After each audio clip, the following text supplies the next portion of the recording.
It is a difficult task to live up to expectations. Doesn't matter the form they take, if there is something out there that lights a spark of interest in people, that spark can ignite a dream that will burn larger and larger the longer they hold on to it. By the time whoever created the spark notices the fire, it may have grown to a point that they can no longer easily deal with. Some creators buckle down and make the effort anyway, doing whatever it takes to meet the flames at every turn, quenching them while preserving the dream. Other creators underestimate the flame, either deluded by overconfidence, failing to understand its scope, or simply lacking a fiery passion to meet it. Their clumsy effort not only fails to quench the flames, it breaks the dream apart. Pieces sputtering out and dying alone. The dream is lost unless others arrive to rebuild the damage. And some creators are so scared of the infernos they've left unchecked that they ignore them. Because if they try to deal with that dream and fail, there will be hell to pay. And with those flames in mind, I can't help but wonder, what exactly happened with Super Smash Bros. And Ridley? This was a dream whose spark was lit well over a decade ago, with a cult following, arguably a literal cult, constantly feeding the fire. But when he did finally arrive, it was as if the dream hadn't existed at all. In just a few short months, a bonfire that eclipsed every other character's vanished without a trace. And in its place was something, sure, but a mere husk compared to other fulfilled dreams that followed later. And today I want to look at why. Was this a dream that no amount of effort could save? And if not, what went wrong? Why were these flames specifically so difficult to deal with? What parts of Ridley were lost to them?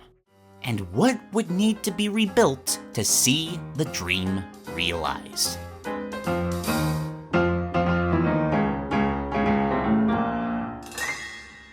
I know this metaphor is running away from me, but I don't care, I'm sticking to it.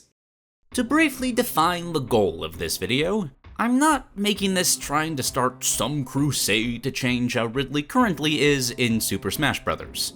That would obviously be naive, it's not gonna happen, and frankly, I don't want him to change in Ultimate. Yes, his design feels lackluster to me. Pierre and I rated him as D tier in our design tier list, and I stand by that ranking. But even despite that, this version of the character is still fun to play as. He just doesn't really feel like Ridley to me. Nor is this video about guessing how he might change in future Smash games. I would very much like to see him rise from his ashes like a phoenix, it'd fit his character hilariously well, but I have no idea if he will. No, this video's purpose is to study this dream, to discuss Ridley's character, his history, his traits, how that all came together in Smash Bros., and how it didn't, with the end goal of brainstorming a way to do this character justice. Now, I'm sure that most people choosing to watch this sort of video already know the story behind Ridley and Smash Bros., so I'll timestamp this up in a pinned comment for any that want to skip ahead. But even for those that are familiar, I'd encourage not doing so. It's important context for the video to remember how big of a deal this was, to contrast it to how little it matters now. So to make the repeated history lesson more interesting, how about I pass over a traditional retelling and instead share the story from the perspective of someone who grew up with that dream. Me. The year was 2002, and a young Duke of Dorks had arrived at a friend's house to play Super Smash Bros. Melee for the first time. I was extremely excited. Games where people fought against another human person generally weren't allowed in my household, which, of course, just made them that much more appealing to me. So I can't describe how much that hype empowered my first experience with this game. This intro blew me away. At the time, these graphics were insane, depicting so many characters my PC gaming childhood didn't know, but was so excited to play as anyway. A spiky fire Godzilla, an awesome ninja dude with a ghost girlfriend, a bony purple dragon. I was dying to get started. But, confusingly, I got to the roster and no dragon. Oh. I wasn't disappointed. I still had the fire monster, and this dude's sword exploded! How cool is that? But that intro still left a spark in me that the game didn't put out. An unmet expectation, the beginnings of a dream, but one that wouldn't awaken until many years later. Fast forward to 2007.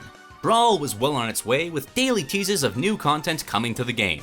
And among those teases was a theme for a character named Ridley. Now, I hadn't played a Metroid game yet, so the name meant nothing to me.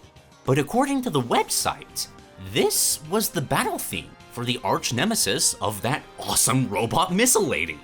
That caught my attention. She's one of the coolest looking characters on the roster. A rival to her must be equally awesome. So I had to know who Ridley was. And given what I knew about sci-fi at the time, I was expecting some kind of arbiter-like alien to Samus's Master Chief, or maybe some infested Zerg Samus deal. So, imagine my surprise when it turned out to be the dragon. That dragon. And he's not just any dragon, he was an alien space pirate dragon. I was 12. A more appealing design couldn't exist unless he became a Cyborg 2 or something.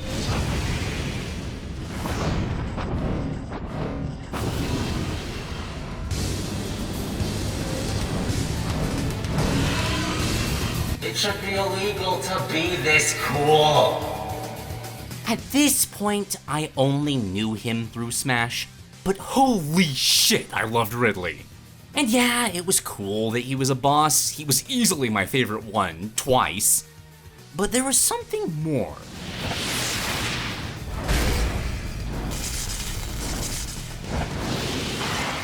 I didn't understand this at the time, but a huge part of the satisfaction of fighting games is having moves that feel really good to land. And seeing that, along with the rest of his fights, was the tipping point for me. The dream burst into flames as I desperately wanted the chance to slam a character into the stage as a giant dragon. As the years went by, I finally got into Metroid itself.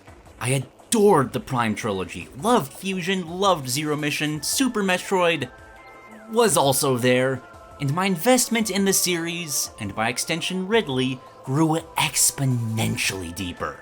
The environmental storytelling, the immersive music and worlds, the constant cycle of rewarding exploration. It quickly rose to become one of, if not my absolute favorite Nintendo franchise.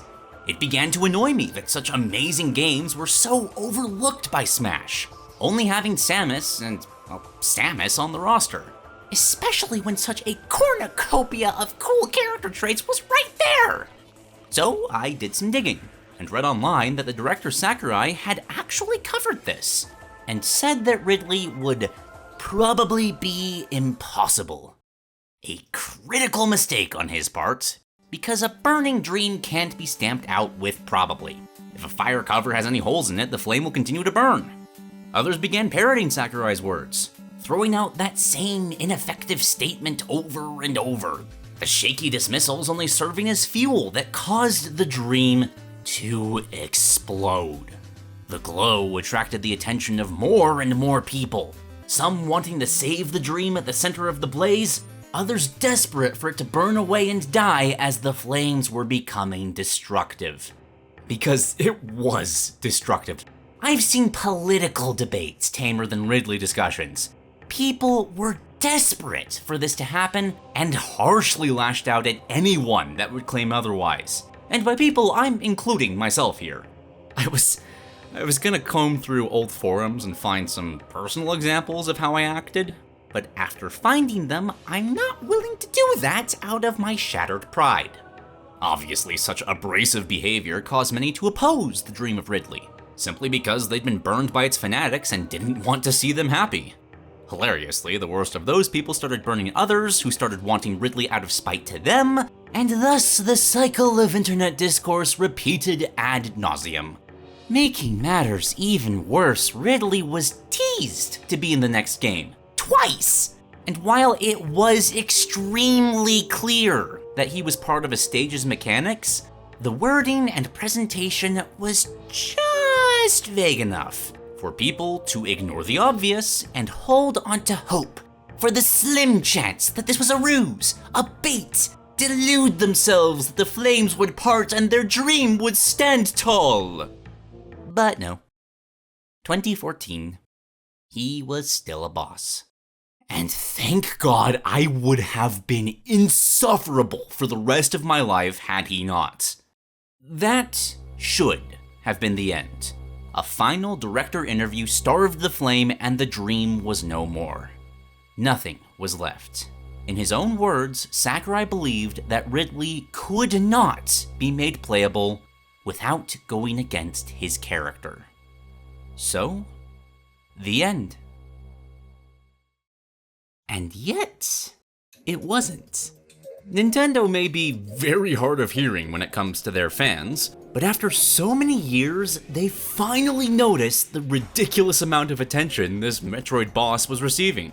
And no marketing team on the planet would allow an opportunity like that to pass them by. So, for the ultimate Smash Brothers, they decided to follow up. 2018, at an E3 essentially dedicated to the new game, a final surprise character was shown, and finally, after 17 years of waiting, Ridley was on the roster. And at first, people freaked out. I still remember that day. I was overjoyed. The impossible had become reality. It was a fantastic trailer. And at the time, he only shared the newcomer spotlight with the Inklings and Daisy, I guess, which he easily eclipsed. Any perceived flaws were brushed aside because he was finally here. For 3 months. After which, he was overshadowed by much better designs, even more followed over time with even crazier surprises, causing what started as Ultimate's biggest newcomer to enter players' hands as really just another face on the roster. Isn't that crazy? After 17 years! Even if I'm only counting Brawl onward, that's still a solid decade. And it fell flat as a pancake. What happened? Was the hype ever real? Did people want Ridley in because they wanted Ridley? Or were they simply used to wanting Ridley? And I do think it is at least a partial yes to that last question. People can easily be motivated to desire or oppose something simply because they don't want to see negative behavior rewarded. And unfortunately, there was a lot of that surrounding the character. And even worse, it was what fueled how often he was discussed. At the core of it all, I do think Ridley was overhyped for unfortunate reasons. For who and what his character was, a recurring boss and rival in a niche Nintendo series, the response he received was extremely out of proportion. But looking past how controversy inflated his notoriety, I can attest that there were still plenty of people that wanted him because we liked him. We liked Metroid, and we wanted to play as him. But even then, had we been dreaming about this for so long that we could never be satisfied, no matter what happened? Actually, no. I think I can say that definitively. Because Ridley was not the only character in that boat. King K. Rool had a very similar history to Ridley. People wanted him for a long time, there were debates around whether he could/should be included, some of which got pretty heated and had a similar there is no bad press effect of advertising the possibility of this character to a wider audience. A possibility that was appealing to many. After all, this guy is a royal pirate, mad scientist, boxer, crocodile villain. Which admittedly is not an alien space pirate cyborg dragon villain, but it is still pretty cool. And just like Ridley, the attention around him was noticed, he was included in the game, and he is the best designed character here. They nailed this one. His personality is perfect, his animations are perfect. He has all the references he should have, he plays like a playable boss fight. This design outright evolved into something greater than what came before. They were able to take the lofty expectations behind him and deliver on every single one. The only criticism I can even levy against him is that he has to rival Donkey Kong and Diddy, and those two being so animalistic shackles K. Rool to mirror them. And even then he does that well. He also doesn't have his cartoon singing voice, which is a very unfortunate detriment, but it's an understandable one, so I suppose I'll let it slide.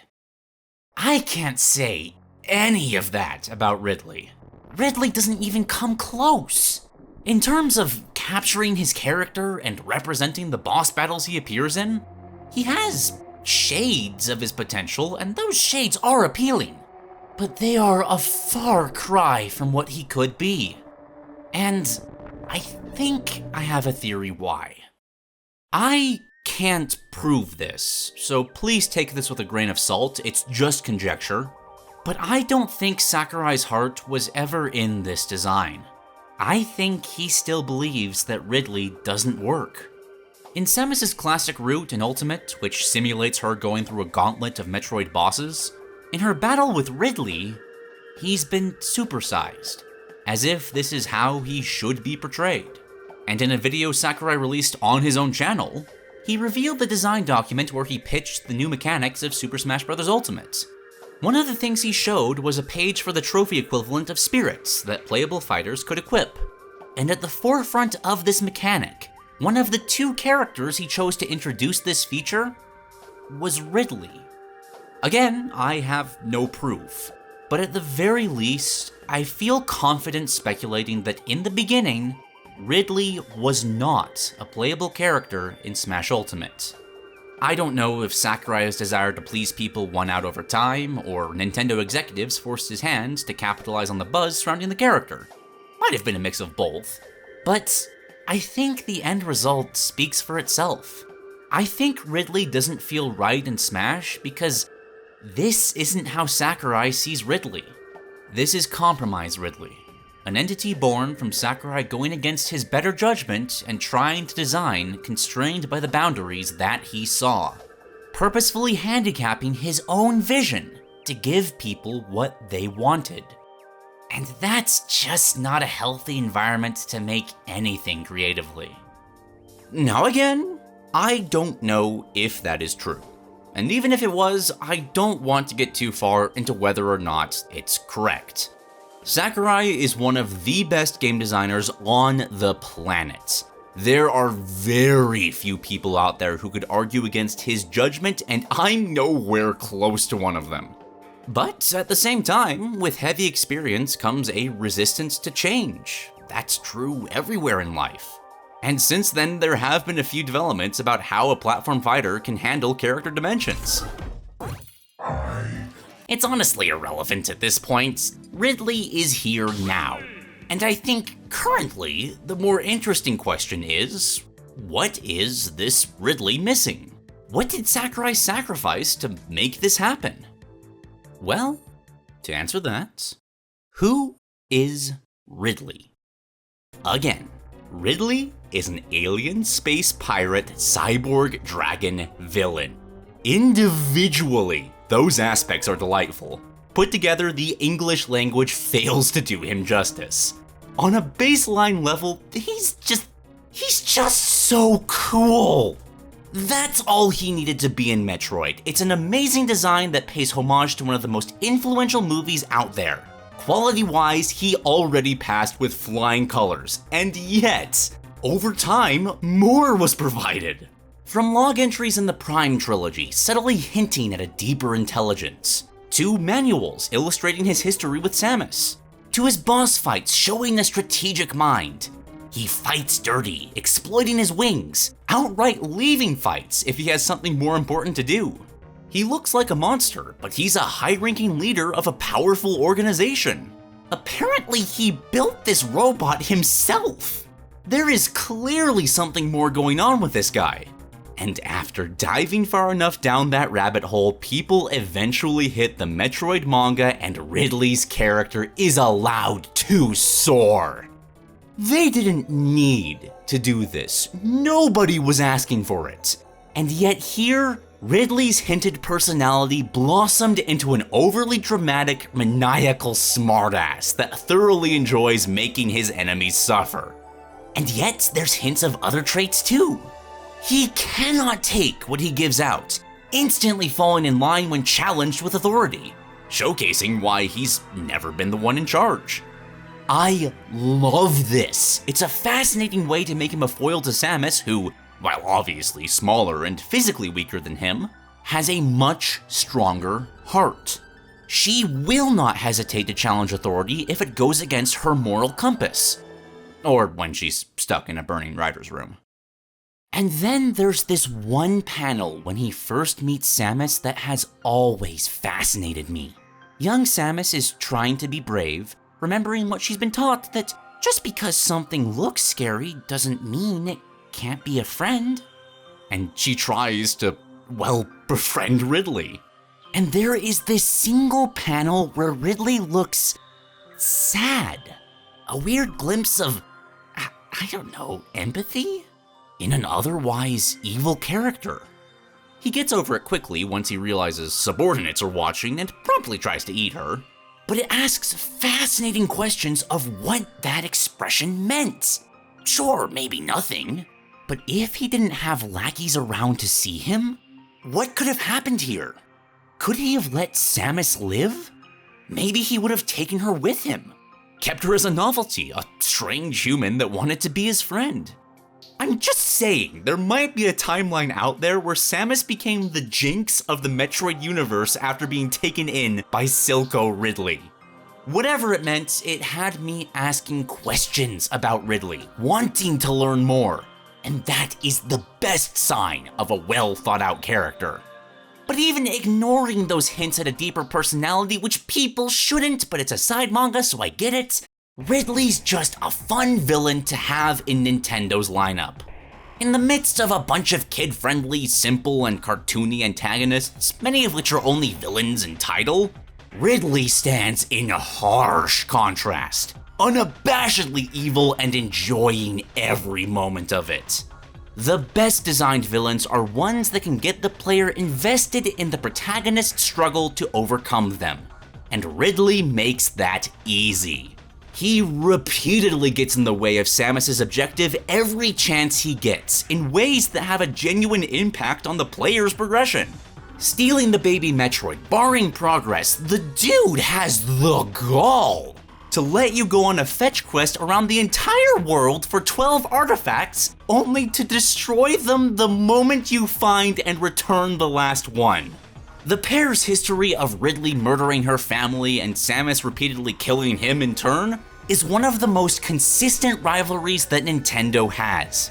There is no question why these two hate each other, which adds to the intensity of every single one of their battles, making it a delight every time this dragon reappears. Aside from his sick design, which is a hefty thing to set aside, I think that's the core of the dream to have him in Smash Bros. When there is a compelling rivalry and a crossover game where characters battle, it's natural to want to combine those elements to experience that rivalry. And the maturer contrast of Ridley's design and personality gave him allure. It alone makes for an incredibly unique character compared to Turtle that kidnaps Princess, boring Sauron, and a penguin that's more heroic than most protagonists. From embodying his personality through gameplay to emulating a Metroid boss battle, on top of the fact, again, he's an alien space pirate cyborg dragon villain! Nothing like that existed on the roster until his debut, and now that he's here, it still kinda isn't. So what's missing?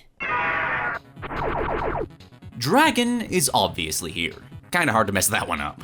And his emaciated body and obvious design parallels sell Alien as well.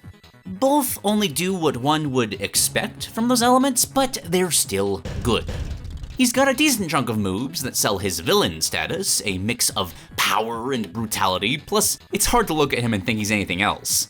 But he does have a handful of lackluster attacks and a few that, frankly, just look dumb.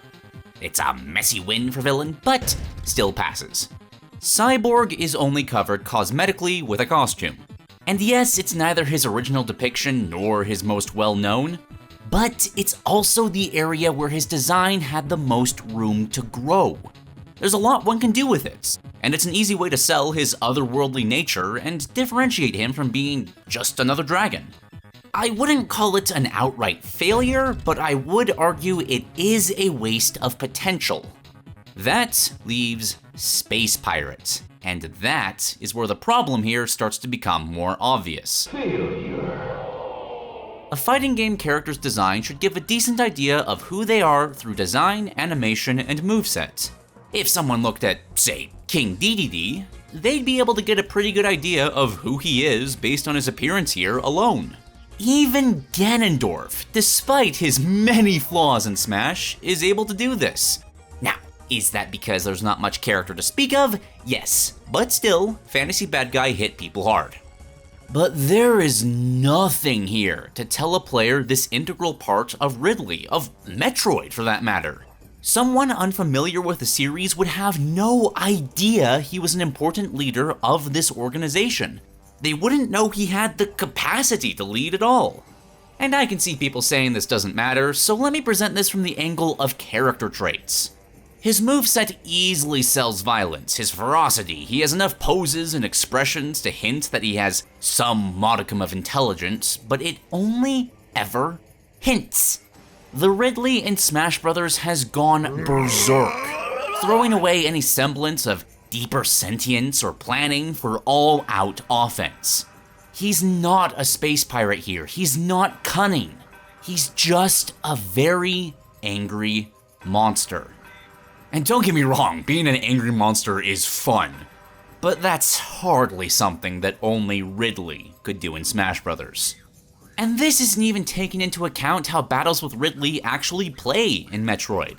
Metroid bosses are wars of attrition, dodging their attack patterns while taking advantage of any openings. Ridley's design forces the opposite. He can't send out patterns, he can barely zone at all.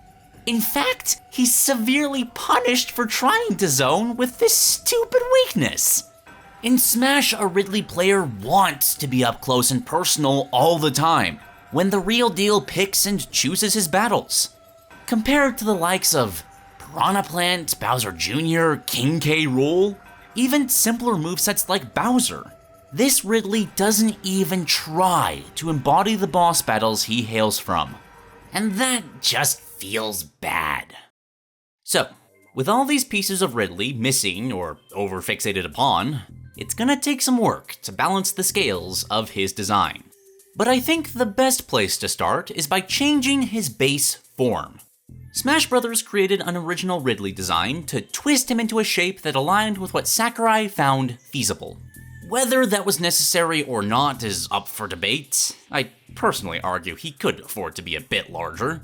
But either way, I will fault the decision because I don't think they committed hard enough to it. If an original design is the plan, why not exploit that decision to its fullest potential? That's why for this video, the base of Ridley is now Meta Ridley. He is a cyborg by default. Being cybernetic means he's using futuristic gear, which naturally makes any animalistic creature look much more intelligent.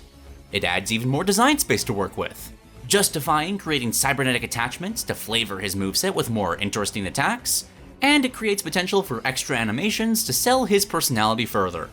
For example, an idle animation where he tinkers with the cybernetics on his jaw, or a taunt where a few holographic screens pop up with space pirates reporting in to him. Building off the pirates for a moment, his final smash could be slightly extended to show him leading his troops against the Federation.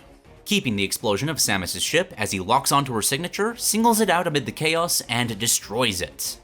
At the very least, his victory animations should involve the space pirates. They could be flanking him as he prepares for his next battle, they could be operating on him, repairing any damage to his armor. There's a lot of potential here and enough room that would communicate this vital piece of his character. But why stop here? If he's cybernetic now, and Smash is working with an original design anyway, why not give him some tools he's never used before by dipping into the space pirate arsenal? Selling the connection even further by having Ridley use their weapons, turning him into not just a representative of his own character, but of the organization as a whole. Because they've got arm sights, missile launchers, shockwaves, absorbing projectiles, jet boosters, invisibility, and so much more.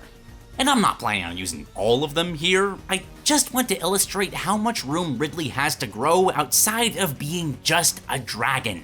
Cause yes, he's such a cool dragon, but in terms of what the Metroid series does with that aspect, there's not much room for this moveset to flourish here. So it's a weird aspect to fixate on. But moving that design focus more towards the things that make Ridley unique allow for a much deeper exploration of his character. And now, with cybernetics and space pirate gear, I feel confident that there's enough material to work with to build a Ridley that would satisfy his fans. So, first, building off his new Meta Ridley base, throughout a battle as he takes damage, I want Ridley to have a mechanic where the cybernetics he has break apart, revealing the organic dragon underneath. This can be done in two ways, either having multiple percentage thresholds that, once he passes them, a piece falls off, or having everything shatter at once at, say, 100%, preferably accompanied by his infamous scream. There's pros and cons to both. One is easier to implement and understand, while the other is obtuse but gives a more gradual feeling of progression, so viewer's choice as to which is preferred. As he loses his gear and armor, his moves become weaker as they are no longer empowered. But he grows lighter, faster, more feral, closer to what he is now in Smash as fight or flight kicks in and he goes on a rampage.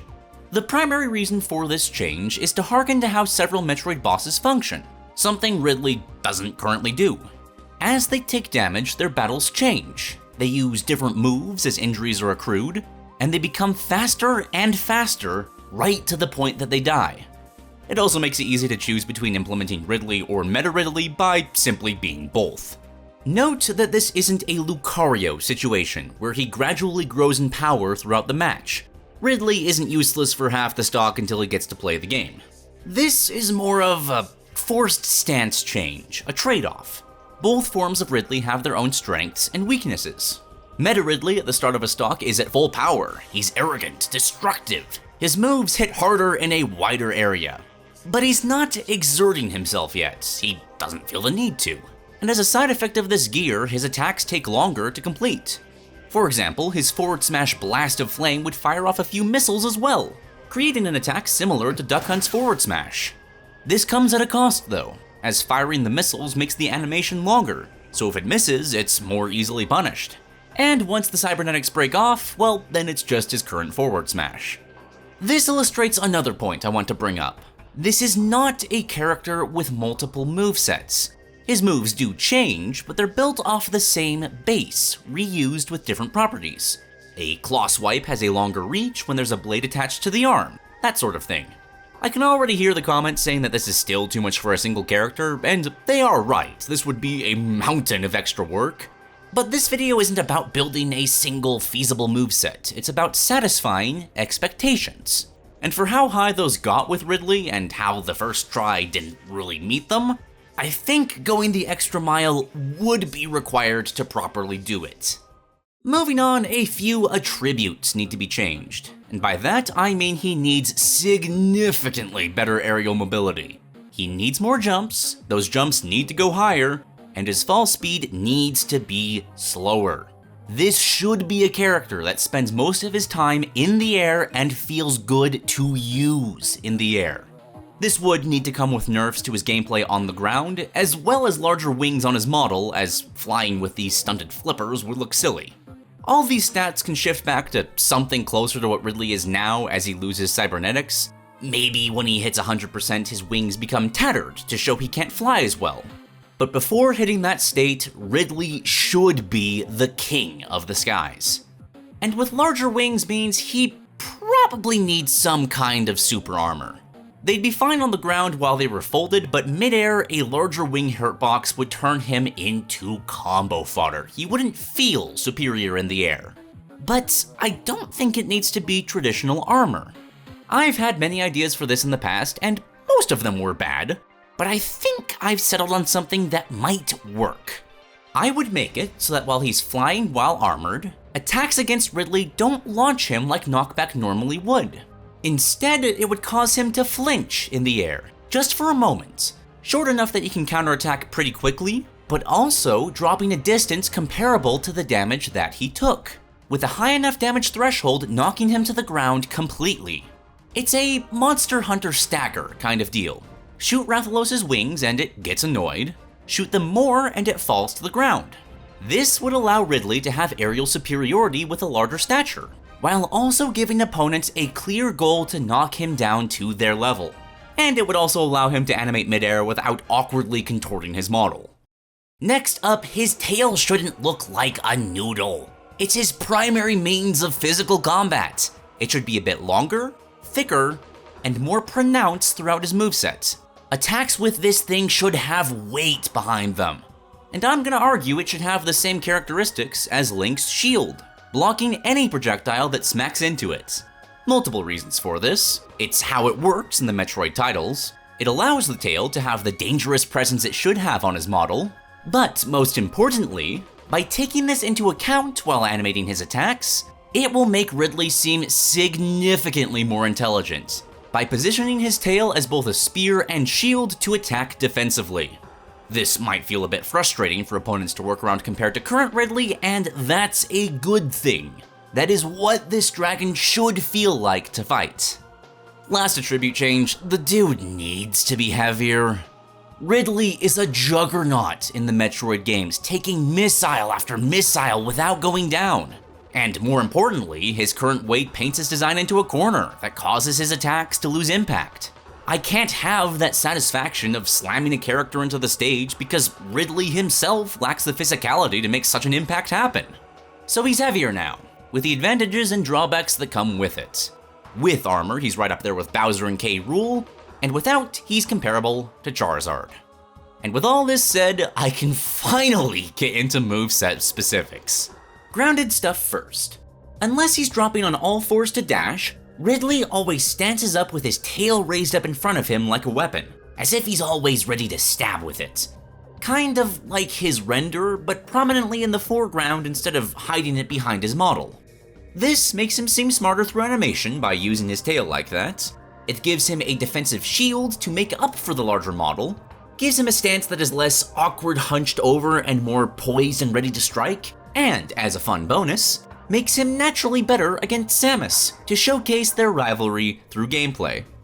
Many of his grounded normals reflect this stance, his jab starting as a quick initial stab from that position, followed up by a swipe from a Space Pirate arm scythe, which he will use the momentum of to spin around and give a heavy, high-range smack with his tail. This no longer has a rapid jab, as again I feel Ridley's tail should always have an impact, and these quick jabs are too death of 1,000 cuts. Like most moves will be, this is a bit slower when Ridley's covered in armor, and the second hit has an extended range thanks to the scythe. This makes it less reliable when he loses his gear, as the initial stab knocks people away a bit, far enough that without a blade, that second hit might not connect. But this also means that the spinning tail swipe is much faster to come out, and that is the strongest move of the three. Forward tilt is a heavy claw swipe, similar to this animation from Smash 4.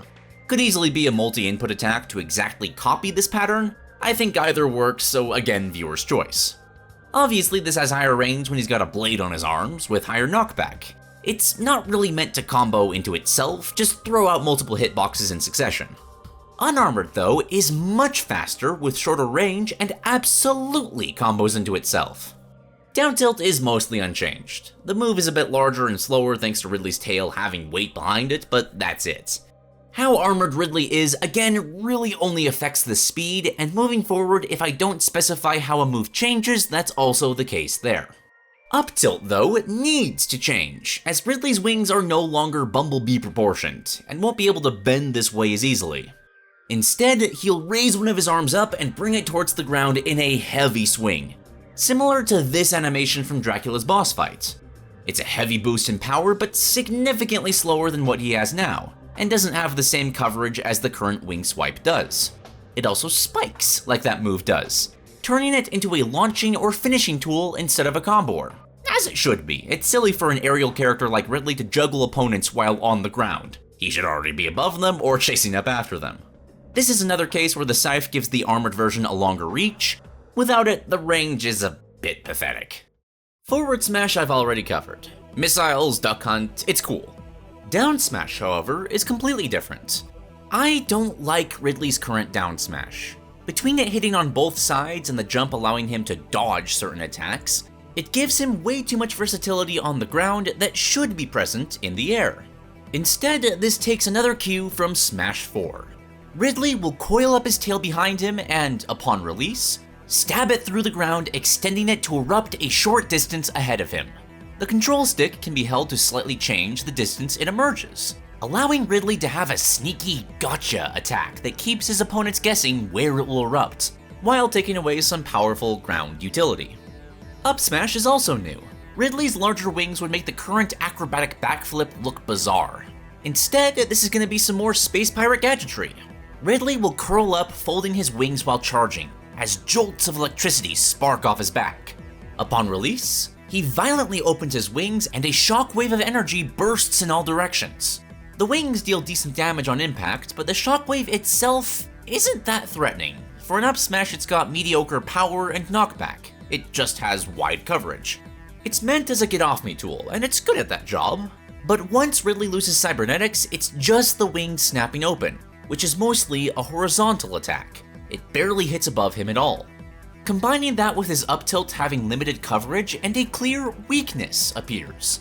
Ridley struggles to deal with opponents above him, which makes sense. As an aerial-focused character, this should be an unfavorable position for him, as that's not where opponents should be. Last grounded move, dash attack, is pretty much the same. Rush forward, chomp, it works well already. I suppose there could be some fire or electric effects while he's got cybernetics, but that's kinda just throwing on differences for the sake of doing so. Moving on to aerials, while airborne, Ridley needs his tail to steady himself while flying, so it's not as useful as a projectile blocking shield. But he's above his opponents, where he's at his best, so it's not as big of a deal. It does dangle beneath him though, which is a major reason knockback grounds him, as this piñata gives even the Little Macs of the world plenty of ways to bring him down to earth. Playstyle-wise, I want him to have aerial superiority, but I also don't want him to become another Sora or Jigglypuff, carrying foes off the screen with a barrage of smaller hits. Metroid boss combat is more about sending out one huge hit and backing off in the process, so Ridley is gonna have more of a powerhouse presence. His moves don't really combo opponents, and they don't have to. Getting hit by 3 or 4 is enough to be in trouble. His current neutral air is a bit too good in the wrong ways. Between its 360-degree coverage and high speed, it allows him to get away with far more than he should be able to in any situation. But it's still a neutral air. It needs to be quick and basic to a degree. And it's Ridley, so it needs to be strong.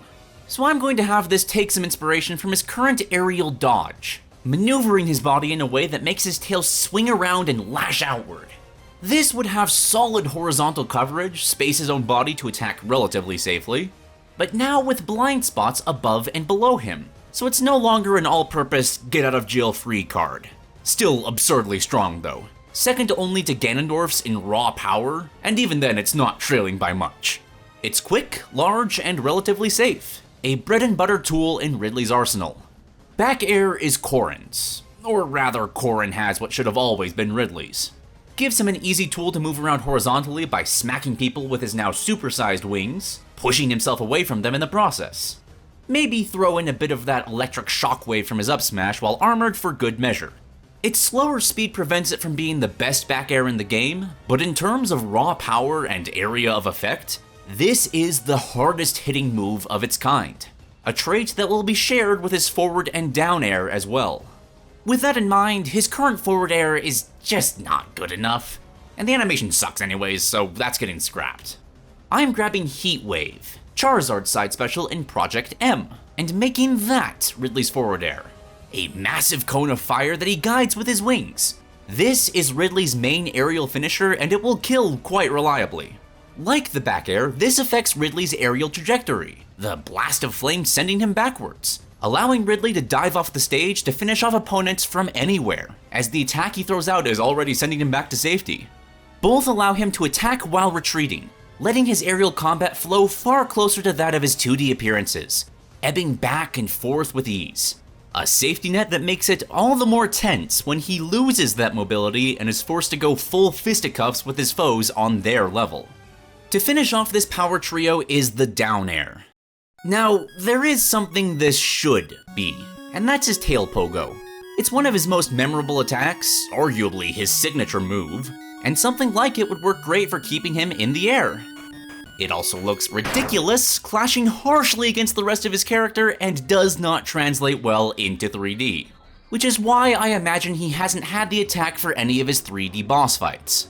Later entries go for more of a flying skewer to emulate that motion, and I think in this context that works better. Perhaps to emulate the pogo nature, it could have a mechanic similar to Sephiroth's forward air, where if it hits the stage it will stick, allowing Ridley to stall midair in a way that kinda emulates pogoing. This would be a ludicrously powerful move. At its sweet spot, I want this to deal the most single target damage of any aerial, but it requires extremely precise spacing to get that damage.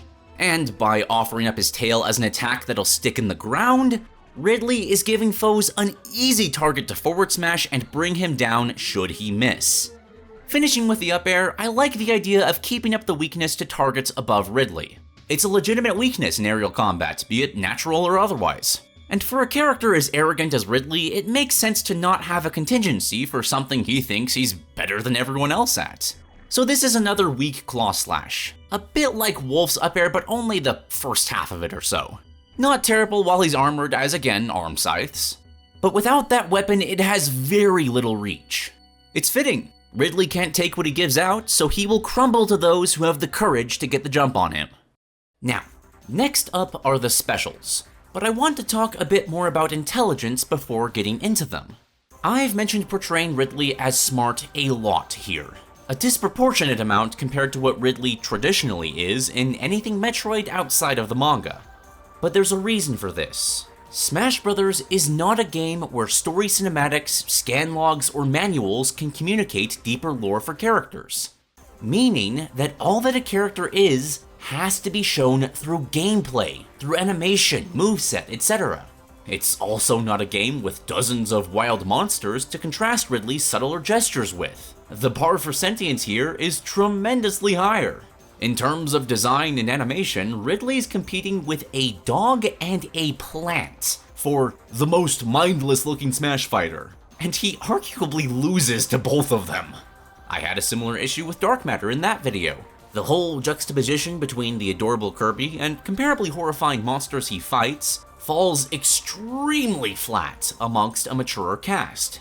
I did try initially for a more traditional one-to-one translation, but it felt so tame, boring even. The impact of Kirby boss design was absolutely gone. So to keep that core thematic intact, I made Dark Matter significantly more horrifying than anything that's been seen in a Kirby game. And in this case, with Ridley, everyone in Smash is pretty smart. So to keep up with the game and communicate to someone that's never met Ridley before that, hey, did you know? This monster is probably smarter than you are.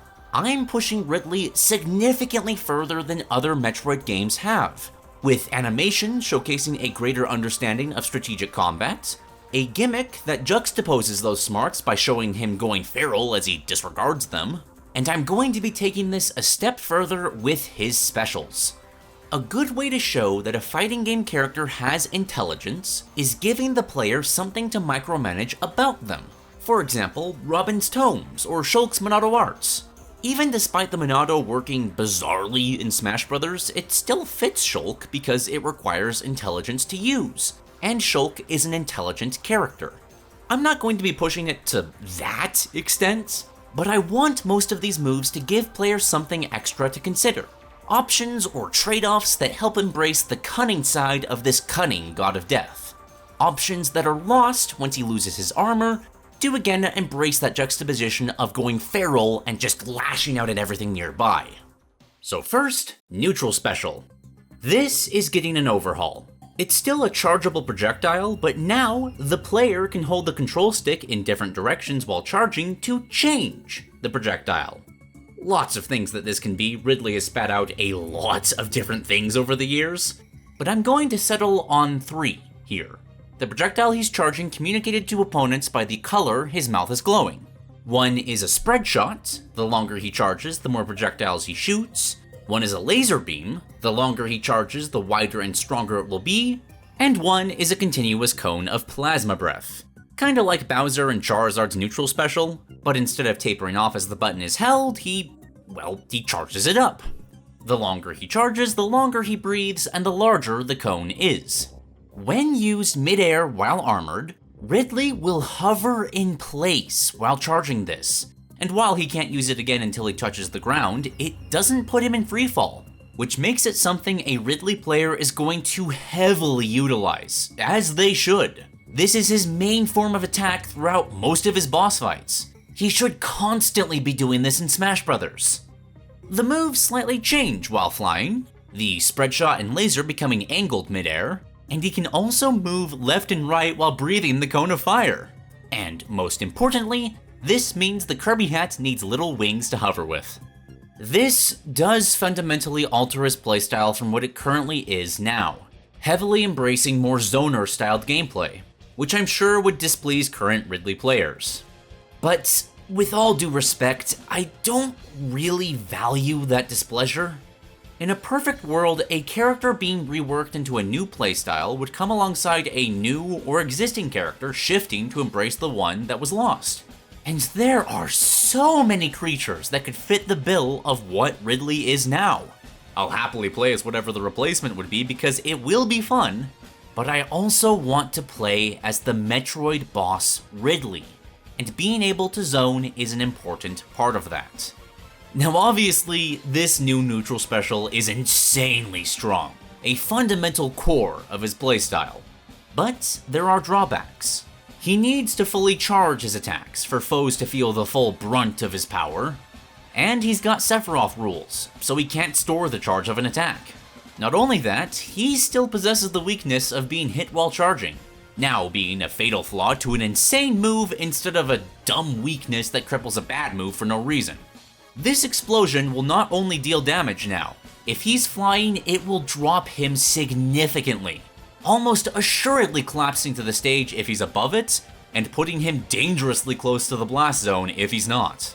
And without armor, all of these options are lost as the move devolves back into what it is now. An unwieldy attack that risks blowing up in his face that's really only ever used to annoy people trying to get onto the stage. Next up, I'll do the down special. As fun as it is to use in Smash, Ridley's current down special is a bit bland. He just stabs people, and it is the most satisfying stab, but I think it can be better. And I want to preface this idea by saying that I know it's dumb. It has nothing to do with his character whatsoever, he's never done this before, but bear with me. So there's a creature in Monster Hunter. This is the 𝒂𝒔𝒕𝒉, a dino sword that will grab its tail in its mouth, superheat and sharpen it with its fiery metallic jaws to cause it to become molten. This increases its damage but lowers its defense, making it easier to cut off. And I think that would be a badass thing for Ridley to do. Superheating the metal armor on his tail to deal extra fire damage for a short time, at the cost of taking more damage and losing the projectile armor his tail provides. A risk-reward toggle to constantly taunt players to use it. Every move I've mentioned that uses his tail gains additional damage with this effect, and some gain more than that.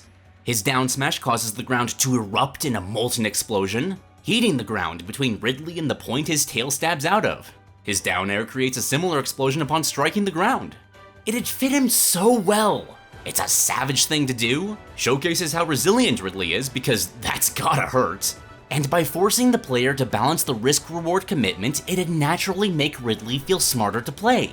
Can't exactly cool down steel on a whim, so a Ridley player is locked in once they choose to use this. And again, obviously he's never done this before, but that was also the case with the Space Pirate Rush. Smash Bros. Also introduced that, and it was awesome. And of course there's plenty of other ways to do something of this nature. I just love the mental image of Ridley doing this. And once his tail is molten, then he can use the skewer for crazy damage. And once the armor is shattered, he loses the ability to molten his tail, because ow, and it becomes the skewer that is currently in Smash Bros. That is the grounded down special. With Ridley's new proportions, I don't think an aerial skewer would work animation-wise, so he gets a different down special midair, which is just this animation. Big windup, heavy damage, a bit like Bowser's. It's easy to punish if it whiffs, a disrespectful move to spam in multiplayer matches. Next up, the side special is no longer Space Pirate Rush. It's not gone from the moveset, I just don't want it here. Instead, this takes inspiration from a few of his boss battles. Ridley will stance up, pause for a moment, then blast forward as a gap closer. Just like his games, this allows him to pick and choose when he wants to engage his foes. The high damage and knockback is counterbalanced by the obvious animation and charge up time. But unlike most of his armored moves, there's not much end lag on this attack. And like the neutral special, while he can't use it again, it does not put him in freefall, making it something he can use to chase or run away from opponents. This becomes a shell of its former self when he loses the gadget that was boosting him forward. It's really just a quick, weak damaging dash forward. But that becomes useful in its own right, becoming an insane chasing tool that can extend combos. I'd also claim it'd be a fun mirror to Samus's Shine Spark, but Samus doesn't have that because her Smash design is outdated and bad, but that's a conversation for another time. Which leaves the up special. And for an entity like Ridley, this discount Firefox is a crime against dragons. A character like this should always be able to get back to the stage. My replacement would be very simple animation-wise. Ridley spreads his wings, giving a heavy flap, as the same side special boosters engage, and he rockets upwards. It goes extremely high, comparable to Pit's power of flight, soaring to the clouds, then coasting back down in freefall. Ridley can always make it back to the stage. But this doesn't do damage. Instead, it's a command grab. Throughout the move, there's an active hitbox where Ridley will grab whatever his claws can reach. Once he does, he will stop, and the player will have a window to tap in one of the 4 cardinal directions where Ridley will carry out an aerial throw. Inputting down is where Space Pirate Rush is now. He'll drop at the angle he's facing and drag his opponents across the ground once he reaches it. Back has him holding his target in that direction and blasting them with a fireball. Forward has him curl his wings and activate that electrical shockwave gadget to blast his foes away. And up has him shuttle loop and dive back to the ground so I can finally have my slam. That one has Bowser's side special rules. It can be a suicidal move, but the opponent can affect the descent. Players can break free of this grab if they struggle, and if Ridley doesn't throw for some reason. But apart from that, this is a fantastic move. It is powerful, it is versatile, it may have a slow windup, but it's a move that any other character would envy, except for a critical fatal flaw. Ridley's grab hitbox is not as big as his hurtbox, and the move doesn't deal damage. There is no hitbox shielding his ascent, meaning that more than anywhere else in this moveset, Ridley is highly susceptible to foes that can get above him. He has no defense against meteor smashes, and he can't do anything to prevent a bold player from stage spiking him. It's hard to get him into this state, he's too good in the air to go below the stage willingly, but if his opponent can pressure him off the stage, he can easily be gimped over and over again with little to no risk. Again, while armored, Ridley drops when he takes damage in the air. So while this move is a guaranteed recovery on paper, there's a good chance he'll be sent hurtling down every time he tries to use it. And all that power goes away once his wings are tattered. No command grab, no damage, it's just a heavy flap with damaged wings that, while still somewhat respectable in vertical movement, is even easier to punish as there is no risk in trying. Wrapping up, I don't think I can make the final smash much better. It'd be neat to include the Space Pirates somehow, but it's not necessary. So that just leaves throws. My biggest complaint with current Ridley, more than the pathetic up special, more than the absurd looking down air, is that his throws lack any impact whatsoever. With how handsy he is in his boss fights, people should fear this grab. So instead of this weak grip and dinky tail poke, Ridley now grabs with both hands and mouth, locking them in place and pummeling by blasting opponents with fire while his mouth is latched onto them. Far more painful looking, fits him much better. The forward throw builds off of this by simply blasting them away with a strong fireball, which then explodes. Kind of like Mewtwo's, except the opponent is part of the projectile. Back throw has him impale with his tail, rip his opponent out of his mouth, and then fling them behind him. The down throw is how he kills Mario in his trailer. Rip out of the jaws, grab by the head, and up throw. I will be lazy and just repurpose his aerial up throw. He's an aerial fighter. It fits thematically to jump high, then dive down. Maybe have him stomp with his feet like his down special for diversity. And with that, this remade moveset is finally complete. Ridley is now a character with some truly insane tools. He can zone from a distance with multiple projectiles, his tail can invalidate rival projectiles, he has extremely powerful throws both on the ground and mid-air, his attacks hit in large areas, he has multiple tools to stall out fights, and he can maneuver in the air longer and better than most other characters. But these tools come at horrendous costs. Everything he does is on the slow side. His model is massive. Getting knocked out of the sky is essentially a free punish on top of a punish. His projectiles can still kill himself if he misuses them. And worst of all, there's an entire cardinal direction that foes can approach from that he just can't deal with. But even if he's backed into a corner, this commander is still a dragon. He may be vulnerable when he loses his armor. He may be easy to keep off the stage. But if an opponent cannot capitalize on his lighter, larger frame, they will be torn to shreds by his faster organic form, who can easily combo stock after stock if they can't put the monster down. Obviously, this isn't perfect. A lot of this balance revolves around how easily opponents can reach and damage a part of Ridley's body to knock him down to the ground, and that it takes some testing with multiple idle animations and various poses that would be hard to nail down a sweet spot. And again, it's a massive amount of work to put in for a single character. Sure, that level of work has been done before, but that's been for massive video game icons and, well, boobs, which Ridley is not.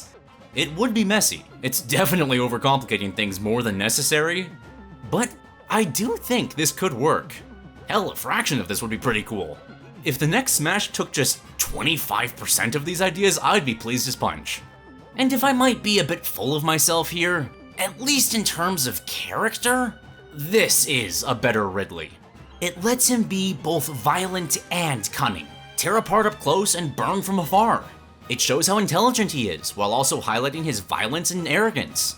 And most importantly, it lets him function more like the Metroid boss he is.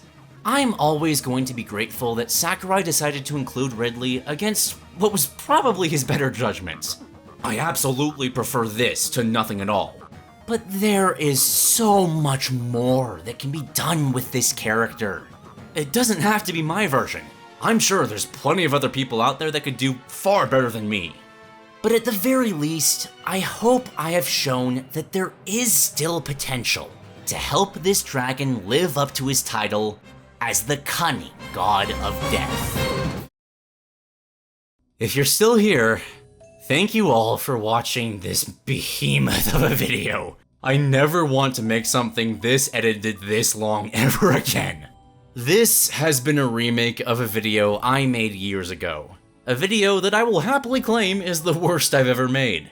Released before Ridley was revealed, I had tunnel vision on trying to throw wacky gimmicks onto him to make a giant character function with no thought as to how that would mesh with the existing gameplay.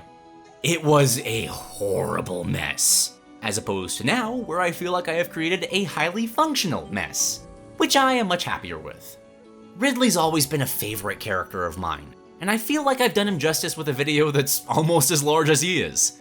Is it too much? Sure, but I will plant my flag and claim that it's better video game design to shoot beyond what's possible, then have a team tone it down to a point that it's feasible. That way, a character will always meet 100% of their potential. Designs that take a simpler, safe route may be more appealing and understandable, but they also risk sacrificing that potential. Kinda like where Ridley is now. Now, while I do feel like mine is a better moveset, I know it's rough around the edges. And I'm curious to see how others will interpret the possibility of diving more into Ridley's cybernetics and space pirate connections in Smash. So, what do you all think? How does my audience feel about Ridley currently? How would you all change his current incarnation? Would it look something like I've done here, or should a different direction be taken? Please share any and all ideas in the comments below. I'm gonna skip over the traditional YouTube outro this time, and instead talk about a deal I have going on with my audience.